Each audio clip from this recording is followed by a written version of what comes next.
안녕하세요. 박규서입니다.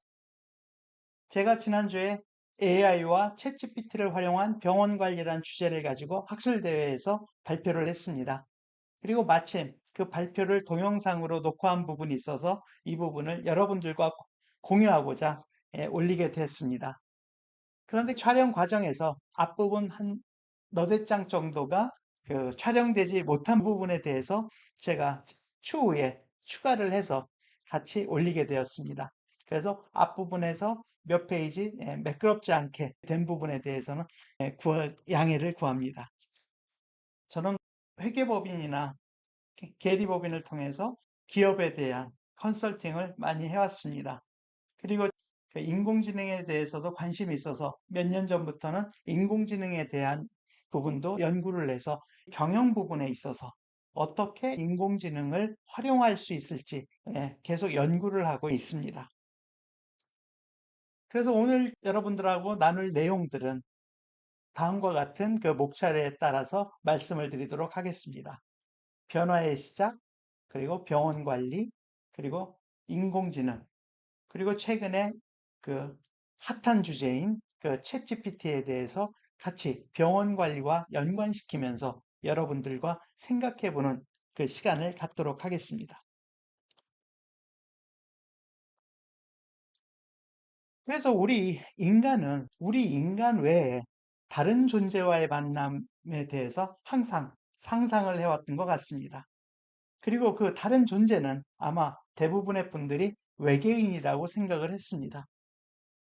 그래서 저도 좋아하는 배우입니다만 조디 포스터가 1997년 주연한 컨택트라는 영화, 그리고 비슷한 주제로 2016년에 Arrival이라는 영화를 통해서 우리 인간 외에 다른 존재인 외계인과의 만남을 생각을 해왔습니다. 그리고 외계인과 만나면 그런 외계인들과 어떻게 의사소통을 할 것인지, 그러한 부분에 대해서도 계속 고민을 하고 그런 부분에 대해서 우리는 흥미를 느꼈던 것 같습니다. 그리고 최근에는 사피엔스로 유명한 유발 하라리 교수님이 이런 말씀을 했습니다. 우리 지구 역사 40억 년 만에 인오가닉 라이프가 출현을 했다. 그리고 그 오가닉 라이프는 여러분들이 짐작하시듯이 바로 인공지능을 말합니다. 우리 인류는 오랫동안 인간 외의 존재와의 만남을 외계인과의 만남이라고 상상을 해왔습니다만, 사실 그런 외계인들보다도 우리는 인간이 만들어낸 인공지능을 통해서 인간 외에 다른 존재와의 만남을 갖게 되었고, 그게 이미 현실로 다가온 것 같습니다.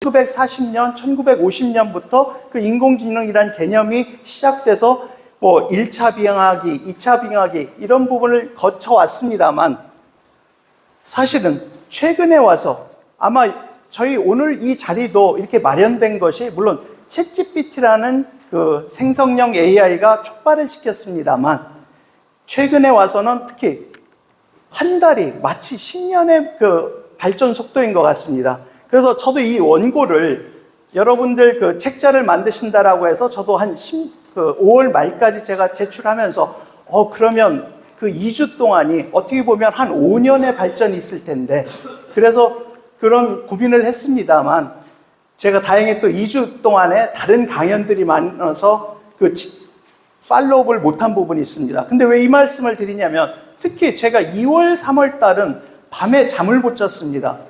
물론 낮에 강의도 하고 업무도 하고 집에 들어와서 외국 사이트 분들하고의 이 사이트를 열어보면 매일매일 새로운 것이 나오는 겁니다. 아마 지금도 그러실 텐데, 이러한 기술의 진보 속도가 작년에 저희가 느꼈던 부분하고 올해 느끼는 부분은 완전히 달라지고요. 매일매일 새로운 부분이 나타나는 이렇게 급속하게 AI가 개발되는 속도를 저는 뼈저리게 느끼고 있습니다. 그리고 이러한 AI 부분이 오늘 제가 목소리가 조금 목이 아파서 좀 갈라지는 부분이 좀 있는 것 같습니다. 제가 들어도 좀 그 부분은 좀 양해를 부탁드립니다. 그리고 이 AI 부분은 물론 여러분들도 아시겠습니다만 모든 산업에 다 영향을 미치고 있고요. 아마 의료 부분도 당연하다라고 생각을 합니다. 그리고 무엇보다도 1차 산업혁명에 의해서 우리의 육체 노동이 절감되든지 기계로 대체된 부분이 있습니다만 이런 4차 혁명 시대의 인공지능은 저희 인간이 생각하고 있는 이런 정신적인 작용, 즉 지식 근로자한테 막대한 영향을 미칩니다. 물론 지식 근로자한테만 미치는 게 아니라 물론 오늘은 저희들이 AI에 포커싱을 맞춰서 그렇지 사실은 육체 노동에 대해서도 더욱더 영향을 미칠 겁니다. 그건 왜? 인공지능이 로보틱스하고 결합이 되면서 그런 부분에 대해서의 발전도 엄청 나올 것이기 때문에 그 지식 근로자뿐만 아니라 육체 근로자한테도 분명히 영향이 더욱더 있을 거라고 생각을 합니다. 그리고 이러한 변화가 사실은 마지막이 아니라 문제는 지금 겨우 시작 단계라는 부분이 더욱더 중요한 부분이라고 생각을 합니다. 어떻게 보면 지금까지 봤던 모든 것들이 이렇게 신기해 보이는데 우리가 생각해보지 않은 부분인데 이런 부분이 어떻게 보면 AI로 봤을 때는 시작에 불과하고요. 그리고 분명히 발전할 건데 이 발전이 어느 정도까지 발전될지 저희들이 예상이 안 된다는 얘기입니다. 물론 여기에 emergent property라는 이런 단어들이 물론 있습니다만 지금 현재로서는 저 인공지능이 우리가 인간이 가리키려고 하지 않았던 부분까지 그 안에 딥러닝 인공신경망을 통해서 우리의 새로운 분야까지도 발전하기 때문에 그렇습니다. 그래서 이 부분이 그 구글의 CEO가 60미닛에서 나와서 같이 임원들하고 한 부분인데 예를 들어서 바드한테 이 벵고로라는 언어를 별로 가르쳐 주지도 않았는데 잠깐만 학습을 해서 저 부분에 대해서 번역을 하는 것. 즉 우리는 의도하지 않았던 부분까지도 인공지능이 해내는 부분이 있습니다. 그래서 이런 부분이 사실 어떻게 보면 인간한테도 두려움을 느끼게 하는 부분이 있습니다. 그러다 보니까 앞부분 강사님도 말씀을 하셨습니다만 최근에 석학부분들이라든지 영향을 미치시는 중요한 분들께서 이런 공개 서한, 즉 오픈 레터를 통해서 이 6개월 동안 잠시 AI 개발을 좀 멈추고 이 안에서 우리가 생각하지 못했던 위험이라든지 어떤 규제라든지 윤리적인 부분을 생각해 보자라고 이렇게 의견서를 내시기도 했습니다. 물론 당연히 AI 개발이 멈춰지지는 않습니다. 그죠? 전 세계에 오픈소스로 다 공유가 됐기 때문에 누가 멈춘다고 해서 지금 멈출 수 있는 상황도 아니고요. 그래서 제가 생각했을 때는 이미 이 인공지능이라는 부분이 좋든 나쁘든 물론 지금 현재로 봤을 때는 상당히 저희한테 좋은 부분이 많이 있습니다. 그렇지만 제가 봤을 때는 이미 우리는 판도라의 상자를 열어버렸고요. 신만이 아실지 모르겠습니다만 어떻게 보면 이 부분을 개발하지 않았어야 되는데 이미 개발이 됐기 때문에 저는 금단의 열매를 이미 우리는 따먹었다고 생각을 합니다. 그래서 이미 우리 시장에 있어서는 그리고 우리 생활에 있어서는 인공지능이 이미 들어와 있는 부분이고요.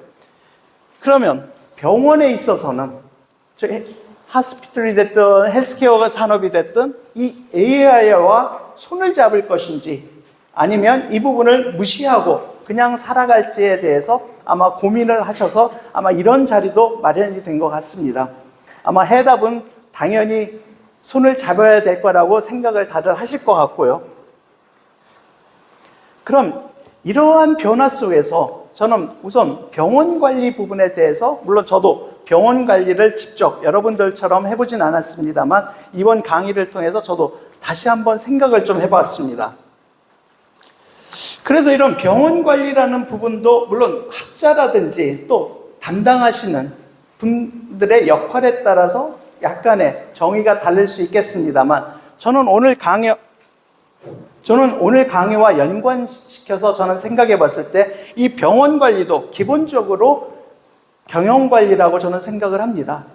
병원이 영리법인이 됐든 비영리법인이 됐든 또는 대학교 병원처럼 대형 법인이 됐든 아니면 1인이 하는 소규모 병원이 됐든 기본적으로 조직이고 기본적으로 기업에 해당하는 경영관리는 저는 동일할 거라고 생각을 합니다. 그러면 그렇게 저희들이 병원 관리를 제가 정의한 게 틀리지 않았다라고 하면 이런 병원 부분에 있어서도 이런 환경이 변하고 기술이 변하면 당연히 병원도 그 환경 변화에 대해서 대응하는 부분이 필요합니다. 물론 그 병원 안에서 그 이해관계자들, 즉 그 환자분이 되셨든 아니면 여러분들처럼 병원을 관리하시는 분이 됐든 또는 의료진, 의사나 간호사분이 됐든 아니면 기타의 다른 업무를 하시는 모든 분들이 그 각자의 역할을 생각했을 때 당연히 병원 경영에 있어서도 변화가 필요하고요. 그러면 인공지능이라는 부분은 결국은 병원이라는 그 조직, 그게 영리든 비영리법인이든 결국은 제대로 운영이 되고 효율적으로 운영이 되고 아마 이 부분 안에서도 설사 비영리법인이라고 해도 시장 안에서 경쟁이 필요할 것 같습니다. 어떤 기업이든 살아남기 위해서. 그러면 경쟁 우위를 하기 위해서는 당연히 여러 가지 전략을 취할 거고요. 그 전략을 고려함에 있어서 당연히 AI도 이제는 빼놓을 수 없는 전략 포인트라고 생각을 합니다. 그리고 이 인공지능도 어떻게 활용할지에 대해서도 저는 그 각자의 역할에 따라서 예를 들어 의사분들, 간호사분들, 그리고 저희 오늘 모이신 관리자분들 그 측면에서 인공지능을 어떻게 활용할지에 대해서도 생각을 해봐야 되겠습니다만 또 반대로 그 관련된 업무 영역에서도 한번 생각해 보면 저는 여기를 기업이라고 생각해서 고객 관리라고 썼습니다만 병원 관리로 따지면 당연히 환자에 대한 관리고요. 환자에 대해서 스케줄링을 어떻게 하고 환자를 어떻게 관리하고 환자에 관련된 모니터링이라든지 환자에 대한 서비스 부분을 생각할 수 있습니다. 그리고 의료 서비스에서도 당연히 의사분들이 물론 주가 되시겠지만 간호사분들도 그렇고요. 특히 진단이라든지 영상 분석, 그 다음에 질병에 대한 예측 관리, 그리고 그분들도 행정 업무를 분명히 많이 하실 것 같습니다. 물론 국가별로 그 의료 체계에 따라서 그 행정 업무의 양도 달라지겠습니다만 그분들 나름대로도 그 행정 업무에 대한 서포트 부분이 있으실 수 있고요. 그리고 오늘 주제가 되는 이 병원 경영 관리 부분에 있어서도 모든 부분이 다 AI 부분을 적용을 할 수 있고 고려의 대상이 되는 것 같습니다. 그게 기획이 됐든 예산이 됐든 또 총무가 됐든 다 어느 부분이든 이런 인공지능의 활용 범위에 포함이 된다라고 생각을 합니다. 그러면 한번 외국 분들이 생각하시는 분에 있어서도 물론 이 부분은 이 표는 의사들 상대로 했습니다만 저는 저 표 자체는 저희 의사가 됐든 아니면 기업, 일반 제조기업이 됐든 다 동일하다고 생각을 합니다. 그래서 활용의 5단계라고 한번 잠깐 보시면 그 1단계로는 인간만이 참여하는, 물론 당연히 상식적인 부분입니다. 또 2단계는 섀도우 모드에서 예를 들어 의사 선생님들을 예상을 하면 의사 선생님하고 인턴분들이 옆에서 서포트하면서 같이 움직이는 형태. 그리고 3단계는 AI가 본격적으로 어시스턴트가 되는 부분. 그 다음에 4단계, 5단계는 부분 자동화, 완전 자동화를 통해서 AI가 완전히 그 업무를 대체하는 부분이 있습니다. 물론 이런 부분도 어떤 분야인지, 그리고 그 역할에 따라서, 그리고 향후 처음에는 1단계처럼 시작하지만 이게 진화되는 단계를 통해서 더 깊어지는 부분이 존재할 거라고 생각을 합니다. 그러면 저희 기본적으로 이 앞부분에서 이 변화되는 시기에 사실은 병원 관리도 저는 경영관리고 경영관리에서의 모든 부분에 인공지능이 적용될 수 있듯이 병원 관리에 있어서도 어떤 분야가 됐든 인공지능이 적용된다라고 저는 여러분들한테 말씀을 드렸습니다. 그럼 잠시 저희들의 인공지능이 뭔지 그 부분에 대해서 한번 여러분들한테 잠시 말씀을 드리고 그럼 이런 부분에 있어서도 진짜 의료 부분에서 어떤 활용이 될 수 있는지 그런 부분에 대해서 한번 같이 생각을 해보도록 하겠습니다. 그럼 인공지능이라는 부분도 사실은 저희들이 지금까지 많이 접했습니다.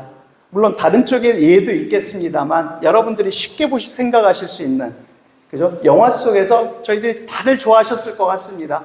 대표적으로 1984년 그 터미네이터가 나오고 모든 사람이 다 열광을 했고요. 저 부분을 벌써 언젠가는 저런 부분이 나타나겠구나 라고 생각을 했습니다. 그런데 물론 저렇게까지 로보틱스까지, 근데 사실은 그 부분도 멀지 않은 것 같습니다. 그렇지만 AI가 분명히 저희들의 현실로 다가왔습니다. 특히 2023년 뒷부분에서 말씀드릴 챗GPT로 인해서 그런 부분들에 대해서 저희들은 뼈저리게 이제 느끼고 있습니다.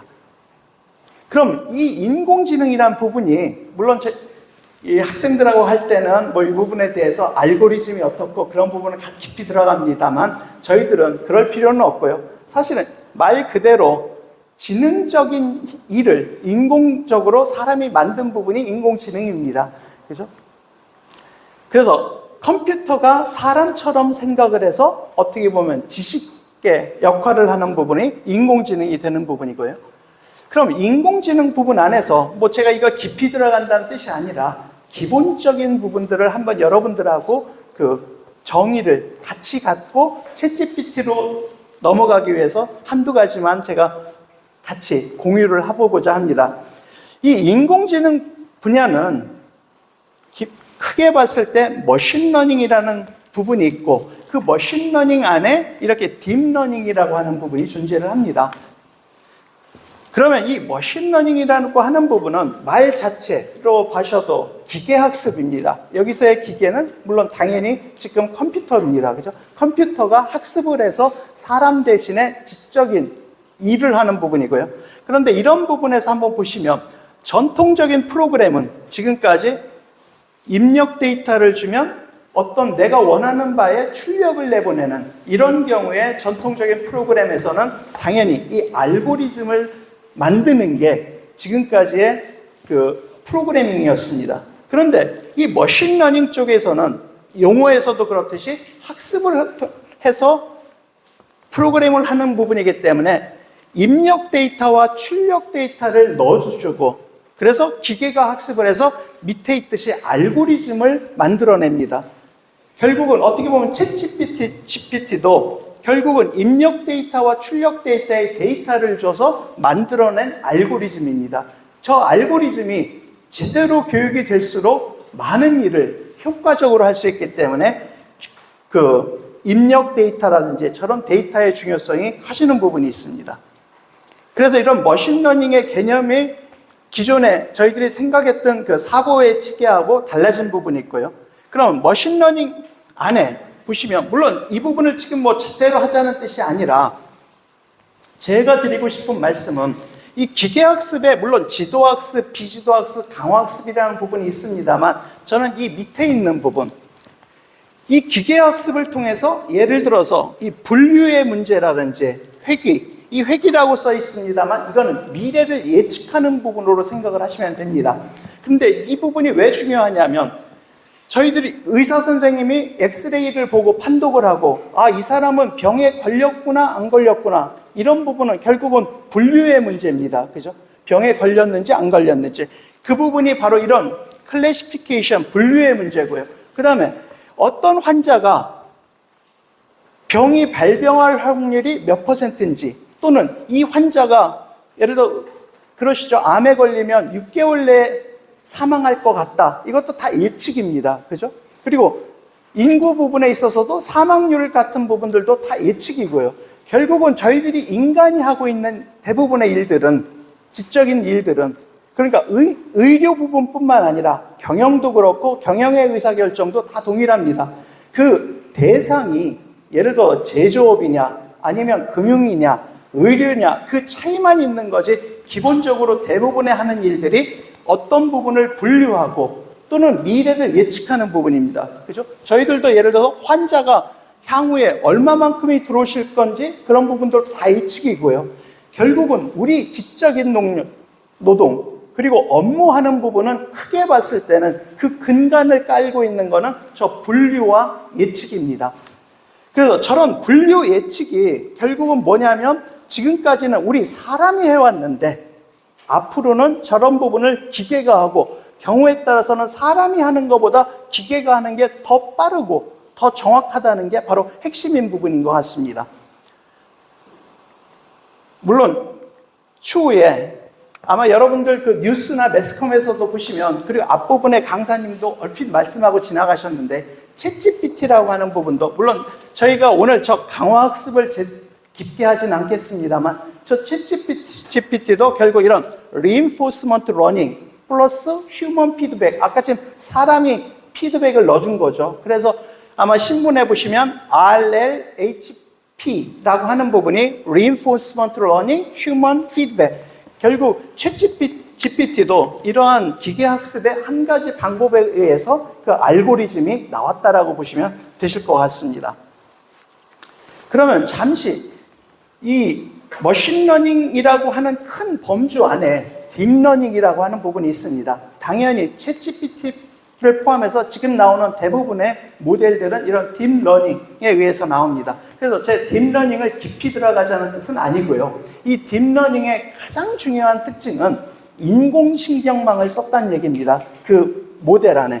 그 인공신경망이라는 거는 물론 저희들은 다 의료산업이시니까 저 사람의 신경망에서 정보가 전달되는 그 로직을 컴퓨터에 심어서 그거를 깊게 만들어서 그 부분을 인공신경망을 이용을 해서 딥러닝을 했고요. 저 딥러닝을 통해서 지금 나오는 대부분의 그 좋은 모델들이 기본적으로 이 딥러닝에 기반을 해서 나오고 있습니다. 그래서 이 부분을 나중에 보실 때는 딥러닝이라고 하는 것은 인공신경망을 이용을 해서 만든 거구나 라고 생각을 하시면 될 것 같습니다.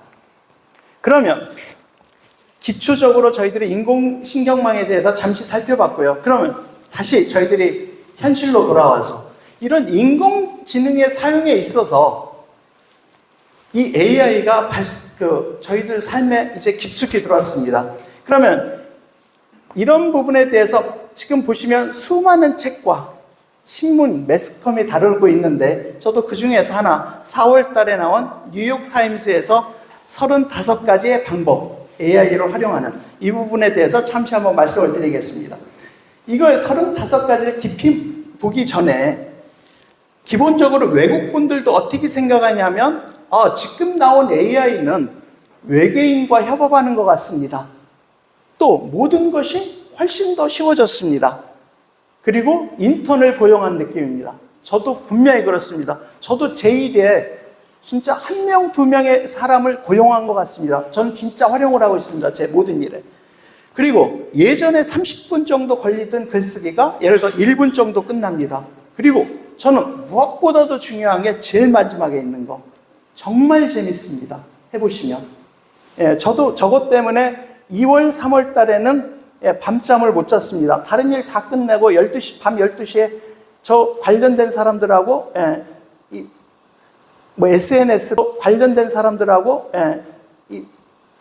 SNS라든지 직접 해보면 하다 보면 새벽 3시 반, 4시가 됩니다. 마치 장난감 같아서.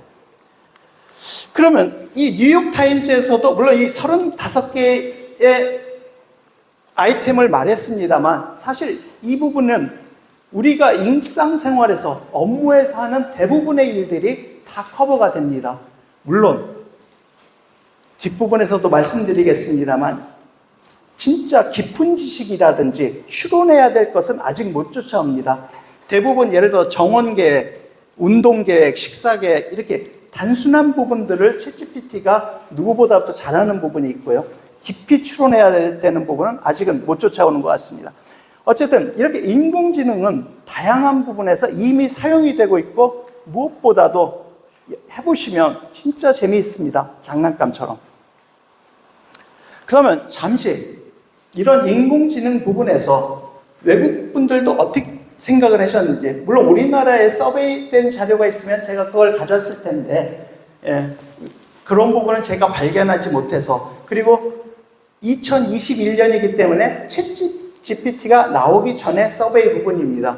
물론 안과, 영상의학과, 방사성 종양학과, 그다음 피부과 대부분의 분들이 결국은 뭐냐면 이런 시각적으로 그 병세를 진단할 수 있는 과인 것 같습니다. 그분들을 우선 대상으로 했을 때 이 오른쪽에서 보시는 바와 같이 외국의 의사분들도 AI 도입이 자신의 분야를 개선할 것이라고 대부분이 동의하고 계시고요. 저는 저분들이 의사분들이시기 때문에 그렇습니다만 저는 경영으로 바뀌면 단 동일하다고 생각을 합니다. 조선업이 됐든 은행보험업이 됐든 또 여러분들 저희들이 그 관리하는 부분이 됐든 크게 저 의견이 다르지 않을 거라고 생각을 합니다. 그리고 그 당시에 2021년에도 이러한 변화는 5년 이내에 일어날 것 같습니다.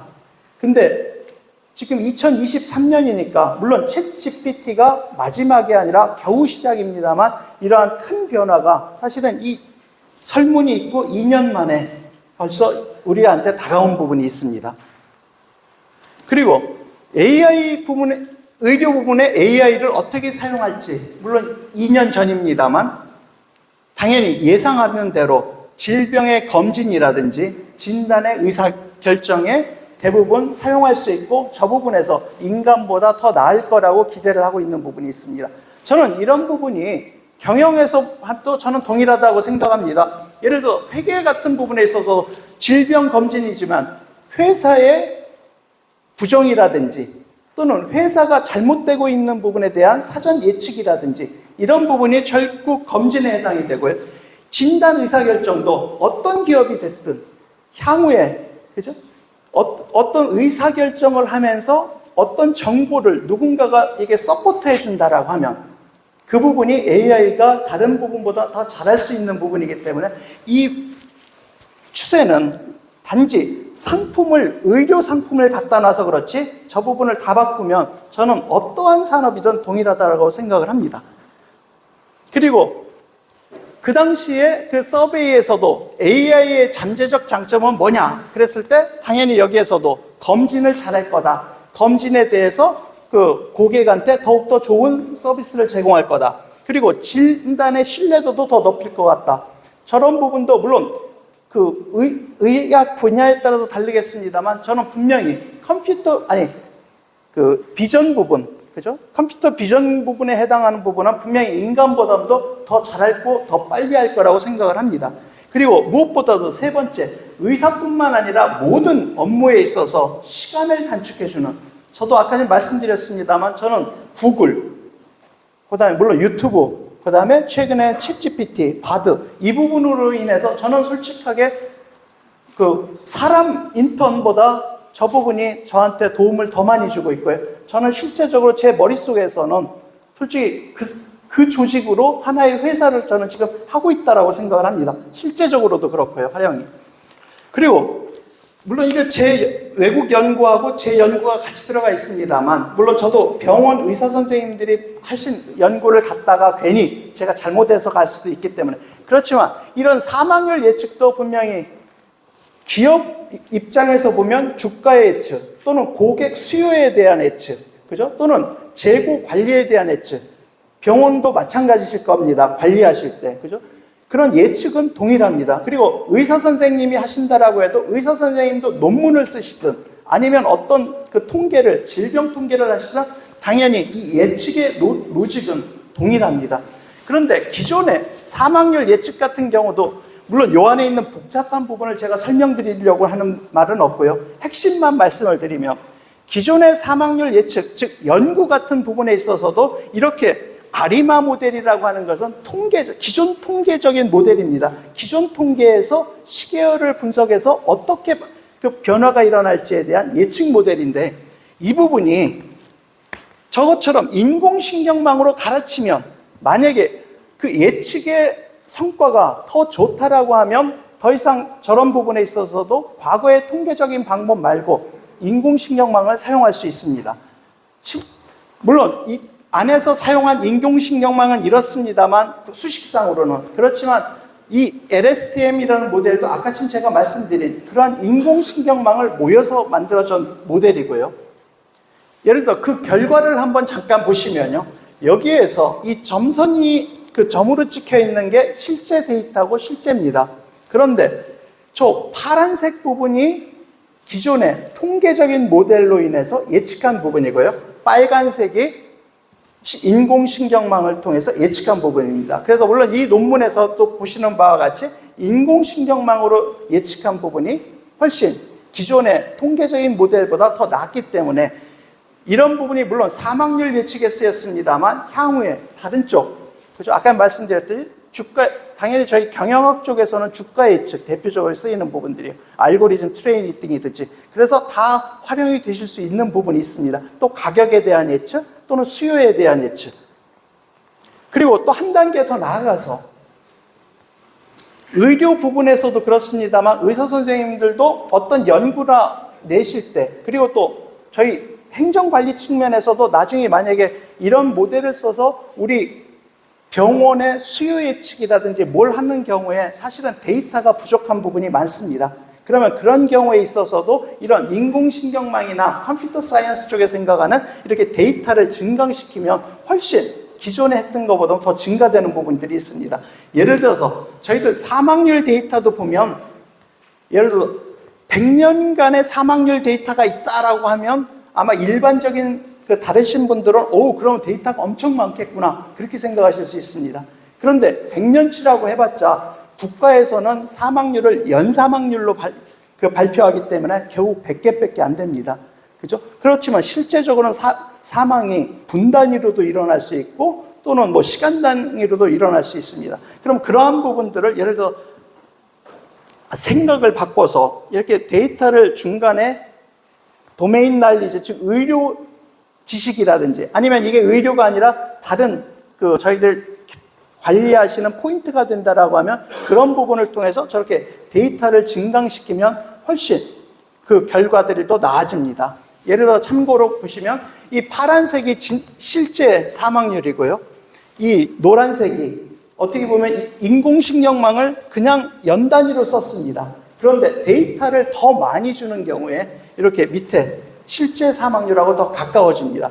그래서 이렇게 인공신경망을 사용을 하고 그 다음에 인공신경망 안에 들어있는 그런 아이디어들을 생각을 하시면 기존에 저희들이 생각했던 부분보다 훨씬 더 나은 관리 부분이나 논문 같은 부분을 사용을 하실 수가 있습니다.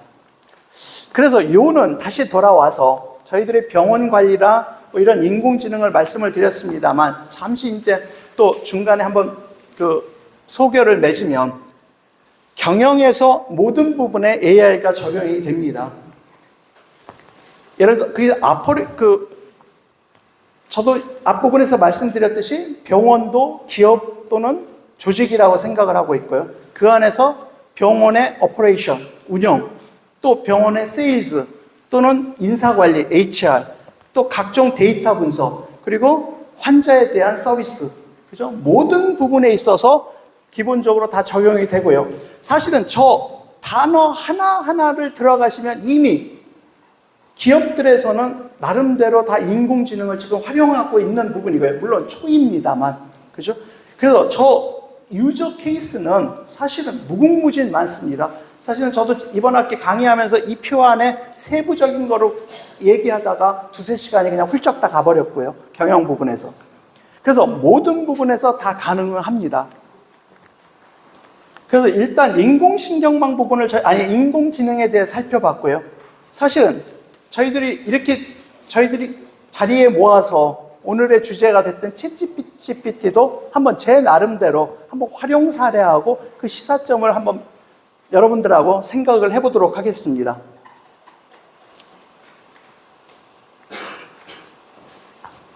인공지능 부분에서 분명히 챗GPT는 단순한 하나의 상품에 불과합니다.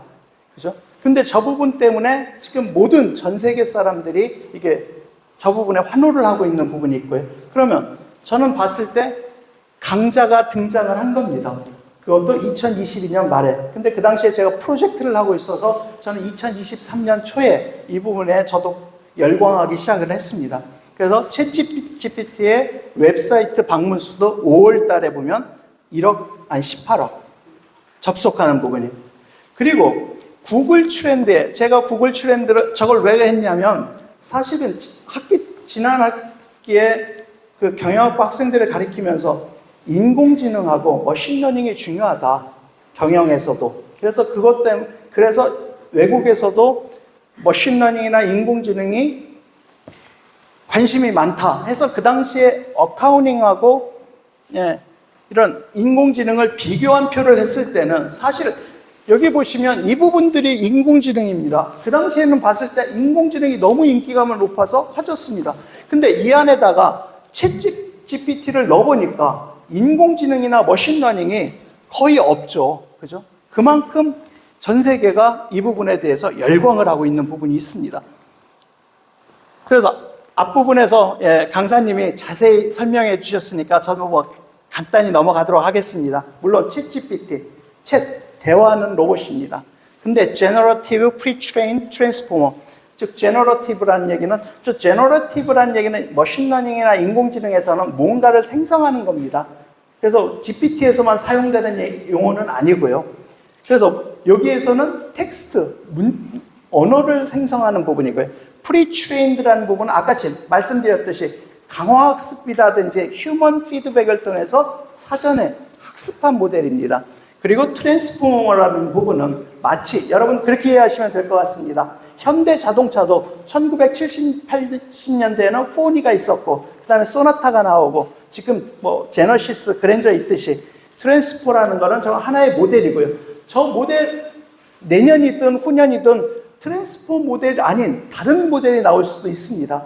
당연히 지금 나오는 헐루시에이션, 아까 지금 강사님도 말씀하셨듯이 그 틀리게 나오는 거는 당연히 저 트랜스포머가 확률적으로 가져오는 거기 때문에 정답을 못 갖고 옵니다. 그건 구조상 그럴 수밖에 없는 부분입니다. 그러면 이런 트랜스포머가 과연 인공지능의 마지막 모델이냐? 그렇게 생각 안 합니다. 그죠? 자동차도 계속적으로 모델이 생성되는데 그러면 이 개념 말고 완전히 다른 개념으로 해서 더욱더 훌륭한 부분이 나올 수 있고요. 만약에 더욱더 훌륭한 부분이 나온다라고 하면 진짜 사용자 입장에서는 좋아질 테고 그거를 준비하지 못한 기업이나 사람들 입장에서는 진짜 큰 위기가 올 거라고 저는 생각을 합니다. 왜? 이게 시작이기 때문에. 그런데 저는 이건 제가 해봤습니다. 왜 이렇게 챗 GPT한테 열광이 할까? 그래서 저는 여러분들하고 생각하면서 저는 TV를 생각해 봤습니다. 저도 테레비 보기를 좋아합니다. 테레비 볼 때 저희들은 다 TV를 보고 즐긴다고 합니다. 근데 테레비를 봄에 있어서 만약에 그 테레비가 작동되는 원리, 저게 왜 색깔을 저렇게 쏘지? LED는 왜 쏘지? 그런 부분을 알아야 된다라고 하면 저희들 다 어려워가지고 테레비 안 볼 것 같아. 그죠? 공부해야 되니까. 근데 저희들은 단순히 리모컨만 가지면 모든 거를 다 즐길 수 있습니다. 그죠? 저는 챗 GPT가 이렇게 열광하는 거는 남녀노소 누구나 쉽게 사용할 수 있기 때문에 그렇습니다. 만약에 챗 GPT를 사용하기 위해서는 파이썬 코드를 해서 명령어를 줘야 된다라고 하면 저렇게 하지 않았을 것 같습니다. 그건 왜? 챗 GPT는 아까 강사님에서도 보셨다시피 우리가 쓰고 있는 일상어, 자연어라고 합니다. 그죠? 내추럴 랭귀지를 그냥 쓰면 컴퓨터가 알아서, 컴퓨터는 기본적으로 그 안에서는 내추럴 랭귀지가 작동하는 게 아닙니다. 그죠? 프로그램 언어가 해당하는 포멀 랭귀지가 작동을 하면서 지가 그 부분을 뱉어줍니다. 근데 우리는 그 뒤에서 일어나는 부분들을 감사합니다. 저도 물 좀 잠깐. 아이고 감사합니다.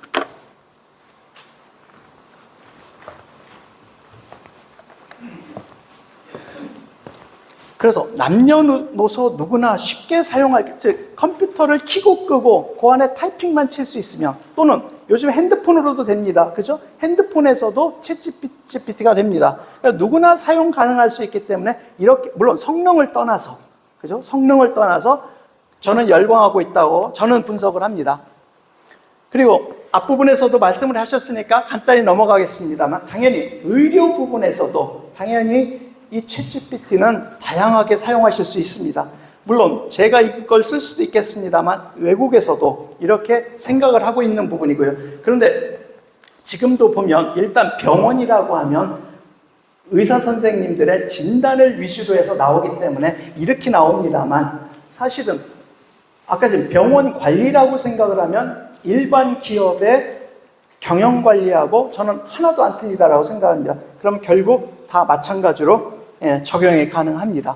그리고 챗 GPT가 어떤 영향을 미칠 건지에 대해서 서베이가 물론 제가 전 세계 걸 모두 다 찾아보진 않았습니다만 최근에 나온 부분도 예를 들어 참고로 보면 당연히 생성형 AI, 챗 GPT가 이런 의료 부분이나 생명과학 부분에 당연히 많이 사용될 거라고 생각들을 하고 계시는 거고요. 그러면 이런 챗 GPT의 활용이 물론 앞 시간에도 해봤습니다만 저도 한번 물론 약간 다른 부분들도 있으니까요. 이 부분은 사실은 제가 실제적으로 다 사용하는 기능들입니다. 제 업무에서 책을 쓸 때 또는 어떤 강연을 할 때 실제적으로 다 활용되는 부분이라 제가 봤을 때는 여러분들 업무에서도 분명히 다 활용되실 부분이라고 생각을 합니다. 첫 번째, 당연히 챗 GPT는 문서에 대한 부분이기 때문에 그죠? 글, 보고서 이런 부분을 다 작성 가능합니다. 이것도 제가 다 직접 넣은 거고요. 시를 줘줘 또는 출장 보고서 형식 초안 써줘. 즉 어떠한 형태가 됐든 아이디어, 목차 구성, 초안 작성 또는 내가 어떤 글을 만들고 나서 오타라든지 문구가 이상한 거를 발견해줘. 다듬기까지 다 가능합니다. 국문, 영문 다. 그죠? 그래서 이런 부분은 가장 기본이고요. 예를 들어서 제가 지난주에 보험 계리사들을 상대로 해서 파이썬 강의도 했습니다만 그 당시 할 때도 파이썬으로 몇 시간 다 강의할 테니까 실러버스를 초안을 작성해줘. 물론 이렇게 작성하면 제가 다 일일이 수정은 합니다. 그죠? 그렇지만 이런 골격을 잡을 때 시간이 사실은 내가 직접 한다라고 하면 시간이 사실은 많이 소요됩니다. 생각이 깊을수록. 그리고 제가 이 강연을 의뢰받아서 그 강연에 대해서 기본적인 내용, 이 세 줄을 넣습니다.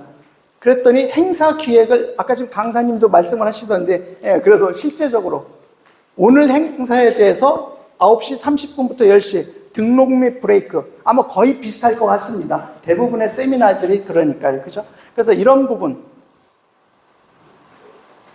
그리고 이 행사를 할 때 초청장이나 이메일 초안도 작성해 줍니다. 제가 어제 외국 리스크 매니지먼트 잡지를 구독하는데 더 이상 제가 구독을 안 하려고 마음을 먹었는데 자꾸 메일이 날라오는 겁니다. 연장하시라고 외국에서. 그래서 제가 잘 됐다 이런 부분도 있으니까 그래서 제가 어젯밤에도 챗GPT로 이거 부드럽게 거절하는 메일을 써줘 했더니 금방 작성을 해줘서 제가 약간 수정만 해서 훅 보냈습니다. 실제적으로 엄청 저는 도움을 받고 있습니다. 여러분들도 그러실 것 같습니다. 그리고 이 챗 GPT가 번역은 당연히 하고요. 그죠? 국문을 이렇게 영문으로 번역 당연히 해주고 저는 한 가지 참 놀라운 게 물론 여러분들도 아시는 분이 있겠습니다만 문체를 변환해 줍니다. 예를 들어 이렇게 변환된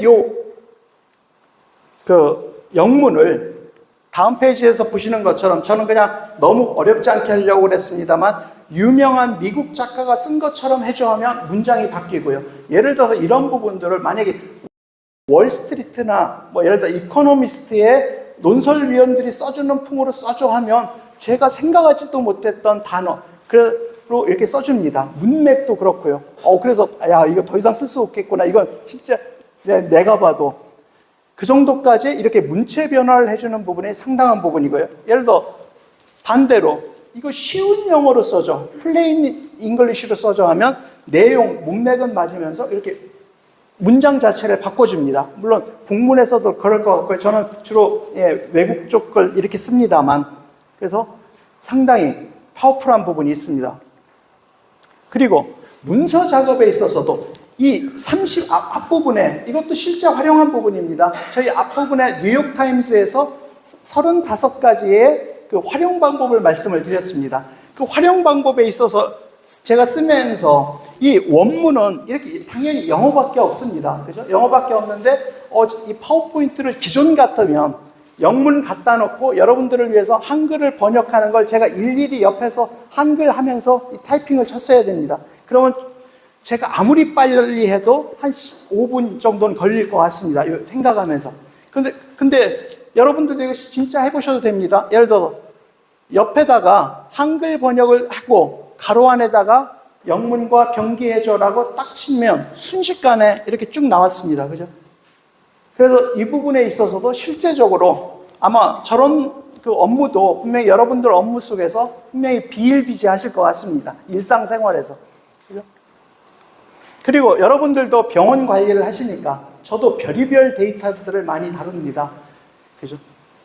그런데 이 데이터가 작으면 괜찮은데 데이터가 많은 경우에는 이 엑셀로 일일이 수작업하는 게 엄청 고역일 때가 있습니다. 예를 들어서 이것도 제 실제적인 부분인데 아마 교재에서도 있듯이 데이터가 이렇게 있는 경우에 요 밑에도 A가 있고 요 옆에다가 A-1이라고 쓰고 싶은데 저는 근데 실제 기존에는 이 부분을 어떻게 했냐면 이거 매크로에 정통하지 않은 사람들은 그죠? 대부분은 저도 그렇습니다. 그리고 외우지도 않고요. 이거 카피해서 복사넣고 옆에다 하고 이 수작업을 계속해야 됩니다. 규칙적이지 않기 때문에. 그런데 이 부분이 이 정도면 괜찮은데 사실은 저도 다 기업의 원가 자료라든지 그런 부분들을 하다 보면 이런 부분이 사실은 몇천 줄 나올 수도 있습니다. 그런데 이 실제입니다. 이 부분을 넣고 나 이거 저렇게 해주는 코드 짜줘 했더니 짜줬고요. 저도 이제 VBA 오랫동안 안 써서 모릅니다. 이거 그냥 갖다가 엑셀에다가 넣으면 순식간에 이렇게 제가 원하는 형태대로 확 다 변환이 됩니다. 물론 저거는 한 가지 예고요. 그죠? 실제적으로 저런 부분들을 다 활용을 할 수가 있습니다. 저도 그렇고요. 저도 액추얼이나 이런 금융권 컨설팅이나 그런 쪽 데이터 분석을 하다 보면 저런 부분들을 활용해야 될 때가 많습니다. 그리고 당연히 파워포인트도 만들 수 있습니다. 근데 이런 부분은 저희들이 저거 익숙하기 전에 제가 봤을 때는 올해든지 내년 초에 저희 챗GPT는 마이크로소프트 거죠. 그죠? 마이크로소프트에서 마이크로 오피스에 저 기능을 다 탑재하기 때문에 그죠? 여러분들이 저거 익숙해지기 전에 이미 그 안에서 내가 나 이런 파워포인트 만들 거야 만들어줘 하면 다 작성이 될 거라고 생각을 합니다. 그리고 이미 그렇게 하겠다라고 선전을 했고요. 그죠? 단지 안 나온 것 뿐입니다. 그리고 당연히 저는 여러분들 중에 만약에 관심 있으시면 파이썬을 배우시길 권유합니다. 저는 저 부분을 컴퓨터 공학 측면에서 배우시라는 말씀이 아니고요. 저희들은 외국 사람하고 의사소통하기 위해서 영어를 배웁니다. 그죠? 그리고 예를 들어 중국 사람하고 사업하기 위해서 중국어를 배웁니다. 근데 물론 지금 챗GPT를 쓰면서 저희들이 파이썬을 배울 필요는 없는데 좀 더 세련되게 컴퓨터와 대화를 하고 싶으시면 파이썬이라는 언어는 사실은 그렇게 생각하시면 영어나 다른 언어보다 훨씬 쉽습니다. 그죠? 그런 거 생각하면 한번 배우실 것도 한번 권유드립니다. 당연히 이 부분도 저희 재무 쪽에서 나오는 콜옵션하고 풋옵션, 프라이싱하는 그 파이썬을 짜죠. 이 부분은 제가 예전에 대학교 다닐 때는 저게 한 학기 과제였습니다. 근데 저 부분을 그냥 순식간에 짜주고 그 부분을 갖다 사용합니다. 물론 당연히 저도 이 예제도 학생들을 위해서 이미 사용을 한 부분이고요. 그래서 이만큼 발전한 부분이 있고요. 그 다음에 이 파이썬이 아니라 챗 GPT라고 하는 거는 단순히 하나의 상품입니다. 그리고 대부분의 것들이 언어를 생성하는 부분이고요. 근데 이 부분이 만약에 다른 기능을 하는 소프트웨어하고 플러스가 되면, 즉 사람도 마찬가지입니다. 나는 A라는 일을 잘하는데 B라는 일을 잘하는 사람하고 같이 협업을 하면 일의 양이 많아집니다. 그런 개념이 아까 지금 앞부분 강사님도 말씀하셨듯이 플러그인입니다. 저 플러그인이라는 얘기는 챗 GPT와 다른 특정 일을 할 수 있는 프로그램을 같이 사용을 하는 부분입니다. 그래서 저 부분이 이미 들어왔는데, 예를 들어서 기존의 거에서는 안 됐습니다만, 예를 들어 이 오른쪽에 있는 것처럼 그 웹사이트의 주소만 주고 네가 저 웹사이트에 있는 걸 읽고 그걸 요약하고 저는 표로 만들어줘 했더니 이렇게 요약을 하고 표까지 만들어줍니다. 그죠? 저 플러그인을 통하면. 근데 저런 플러그인이 지금 계속 많아지고 있고요. 그렇다는 얘기는, 그죠? 저희들이 쫓아갈 수가 없습니다. 저도. 너무 많이 만들어져서. 그리고 인구 데이터. 그리고 여러분들이 데이터 부분들은 대부분 지금 엑셀이나 조금 IT를 하시는 분들은 이 CSV 파일, 엑셀이라고 생각하셔도 됩니다. 당연히 엑셀에서도 되니까. 그 부분 안에다가 그거를 챗GPT한테 그대로 줘도 됩니다. 저는 이 부분에다가 스위스의 인구 데이터를 넣어줬습니다. 그럼 너 이거 분석을 하고 적당한 그래프 그려줘. 그죠? 2줄입니다. 그랬더니 이 데이터 안에는요 연령 그룹이 있고 여성 인구가 있고 남성 인구가 있고 이런 데이터가 있습니다라는 분석을 지가 해서 주고 저렇게 그래프로 인구 데이터의 부분을 주어집니다. 그리고 그렇게 주어졌습니다. 그리고 예를 들어 재무 같은 부분에 있어서도 연금의 현재 가치 구해줘. 예를 들어 1년부터 5년까지는 100원씩 주고 6년부터 10년까지는 300원을 주는 거에 현재 가치를 구해줘 하면 이렇게 저 해답도 맞습니다. 기존에는 안 됐는데 플러그인을 통해서 저런 계산 부분도 됩니다. 물론 복잡한 부분에 있어서는 아직 덜하는 부분이 있습니다만 저런 부분도 가능하고요. 그리고 아까 파이썬을 아시게 되면 이 그림을 그렸던 파이썬 코드도 얘가 뱉어줍니다. 그러면 이게 뭐가 좋냐면 저 그림에다가 내가 원하는 대로 좀 수정을, 그러니까 자동차나 뭐 같은 경우도 이 매니아가 되면 튜닝을 하죠. 그죠? 그렇듯이 직접 해볼 수가 있습니다. 모든 그 원코드가 나오기 때문에. 그리고 심지어는 저는 당연히 금융권이기 때문에 저런 부분을 저는 종종 사용을 합니다만 여러분들의 자녀분들의 예를 들어서 미적이라든지 이런 부분도 이제 가능합니다. 예를 들어서 -2에서 3까지 X3성의 적분을 구해줘 하면 저 해답 맞습니다. 챗GPT만으로 되는 게 아니라 저런 수학적 계산을 할 수 있는 그 프로그램하고 플러그인이 돼 있기 때문에 그렇게 하고 이렇게 그래프까지 정확히 잘 그려줍니다. 당연히 그 그래프에 해당하는 파이썬 코드도 이렇게 잘 뱉어주고 있고요. 그런데 제가 앞부분에서 중간중간 말씀드렸습니다만 이 챗 GPT는 모든 그 인공지능을 대표하는 게 아니고요. 단지 챗 GPT도 생성 AI, 즉 무언가를 만들어내는 인공지능의 한 가지 상품입니다. 이게 2024년 4월 달에 물론 이것만 있는 건 아닙니다만 대표적인 그 부분을 맥킨지에서 정리한 표입니다. 여기 보시면 이 가로축에 텍스트, 그 밑에 GPT-4, 저게 챗 GPT입니다. 그죠? 그것뿐만 아니라 그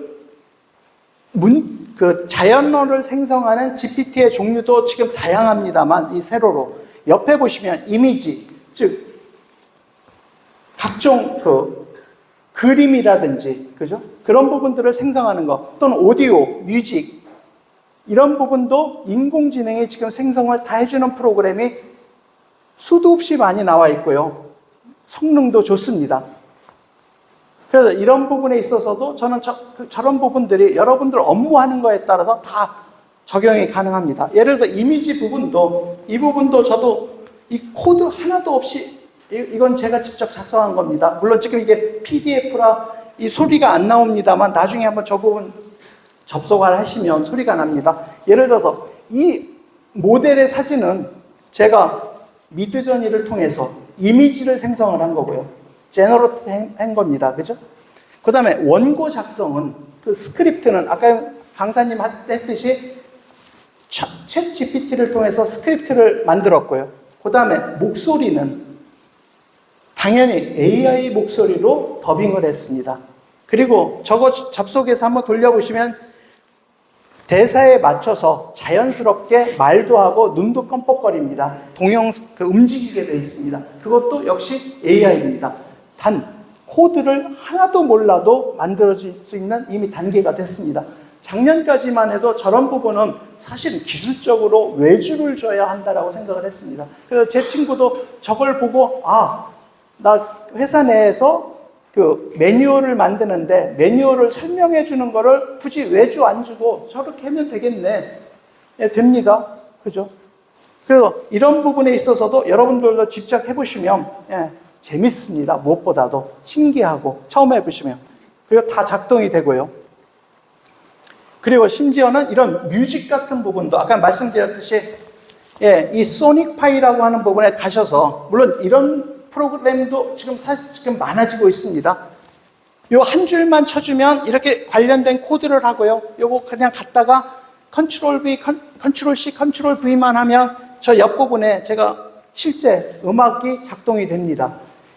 물론 지금 저런 부분들이 아직 저희들이 컨트롤이 쉽진 않습니다만, 그죠? 지금이 시작이라는 걸 생각하시면 내년, 후년 되시면 더욱더 발전해서 이 부분은 더욱더 좋아질 거라고 생각을 합니다. 3개월 전에 나왔던 프로그램하고 지금 나온 프로그램은 천양지차입니다. 보기도요. 제가 봤을 때. 그래서 속도가 그만큼 빠른 부분이 있습니다. 그리고 예를 들어서 노래 가사를 생성한다든지 음성 변조를 한다든지 이런 부분들. 그러니까 제가 이거 말씀드린 거 말고도 너무도 많아지기 때문에요. 그죠? 저런 부분들을 웬만하면, 그죠? 요즘은 번역기가 되어 있습니다. 저도 이용합니다. 외국 사이트 거를 많이 보십시오. 국내 거는 그거를 베껴다가 놓으신 거기 때문에, 그죠? 제가 봤을 때는, 가능하시면, 외국 거, 요즘은 웹사이트 가셔도 바로 옆에, 그죠? 버튼 하나면 다 번역이 되기 때문에 가능하십니다. 제가 일단은 지금까지 변화되는 상황, 그리고 병원 관리, 그 다음에 AI, 챗 GPT를 어떻게 활용할지 수 있는지에 대해서 말씀을 드렸습니다. 그럼 한번 이 매짐으로 하고 한번 결론을 한번 맺도록 한번 해보도록 하겠습니다. 그러니까 결국은 이미 새로운 시대는 열렸고요. 근데 이 부분이 사실은 시작에 불과하다는 부분이 더 무서운 부분이 있는 것 같습니다. 그리고 저도 쫓아갈 수가 없습니다. 나오는 속도가. 그래서 이러한 부분을 감안을 하셔야 될 것 같고요. 그다음에 두 번째는 계속 말씀드립니다만, 이런 인공지능은, 그죠? 병원이라고 예외가 아니고요. 병원 관리하시는 모든 영역에서 다 적용을 하실 수 있는 영역이 있다고 생각을 합니다. 그런데 처음부터 조직 전체에 대해서 어떤 부분을 하시는 건 불가능하실 것 같습니다. 저도 많은 기업을 상대로 했고, 또 새로운 제도가 들어올 때 보면 필요성은 느끼시는데, 그죠? 이게 실제적으로 업무에서 들어오시기에는 상당한 시간이 걸립니다. 그래서 저는 생각하는 게 내 주변의 업무부터 재밌게 하시는 부분을 추천드리고 싶습니다. 그래서 업무 효율화, 저걸 통해서 시간이 절약하면 내가 다른 거를 더하고, 저렇게 하다 보면 여러분들한테 이 인공지능이 가까이 다가올 거라고 생각을 합니다. 그리고 무엇보다도 모든 분들이 말씀하십니다만, 인공지능이 지금 현재로 봤을 때는 어떤 나중에는 위협이 오실 수 있겠습니다만, 결국은 지금 현재로 봤을 때는 나의 서포터가 분명히 합니다. 그리고 이런 말씀이 많이 나오시죠? 아마 많이 들으실 것 같아요. AI로 대체되는 게 아니라 AI를 쓸 수 있는 사람한테 대체된다. 이건 어디에 가도 마찬가지일 것 같습니다. 병원을 넣어도 병원이 AI로 대체되는 게 아니라 AI를 잘 쓰는 병원에 의해서 내가 질 수도 있는 거고요. 그죠? 옆 사람한테도.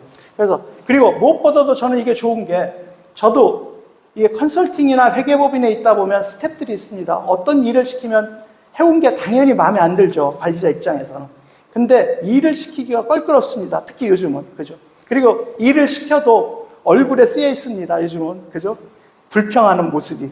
근데 챗 GPT는 진짜 내가 뭘 어려운 거를 수십 번 물어봐도 불평하지 않는. 그죠? 이 부분이 저 입장에서는 정말 좋습니다.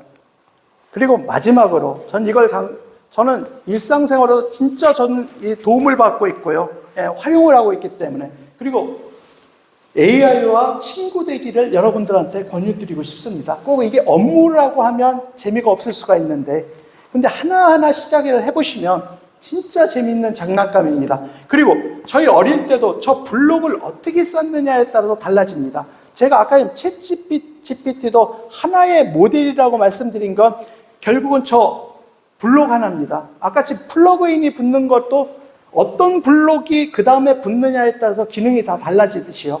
미래는 저런 부분이 더욱더 확장될 것 같습니다. 그래서 그런 부분들을 여러분들이 해보시면 일상생활뿐만 아니라 여러분 업무 속에서도 진짜 재밌는, 다른 걸 떠나서 하나의 어른들의 장난감이실 수가 있으실 것 같습니다. 그래서 여러분들도 한번 저런 부분에 대한 경험을 해보시면서 그렇게 된다라고 하면 자연스럽게 병원 관리라든지 조직 전체에 대해서도 이런 부분을 어떻게 적용할지 그런 집단 지성도 저는 나올 거라고 생각을 합니다. 그래서 처음 출발은 저걸 즐기시면서 재밌게 하시면 저는 진짜 재밌습니다, 요즘. 그래서 요거로 저는 발표한 부분을 마치고, 물론 이게 질문을 받았으면 좋겠습니다만 다 점심 드시러 가실 것 같고, 혹시 질문이 있으시면 나중에, 그죠? 예, 저런 부분으로 해주시면 제가 도와드릴 부분들이 있으면 도와드리도록 하겠습니다. 예, 어쨌든 장시간 이렇게 들어주셔서 감사합니다. 그리고 오늘 제가 이렇게 와서 저도 여러분 새로운 분들을 배워서 진짜 영광스럽고 예, 기쁘게 생각합니다. 네, 감사합니다. 내년 총회학 후대도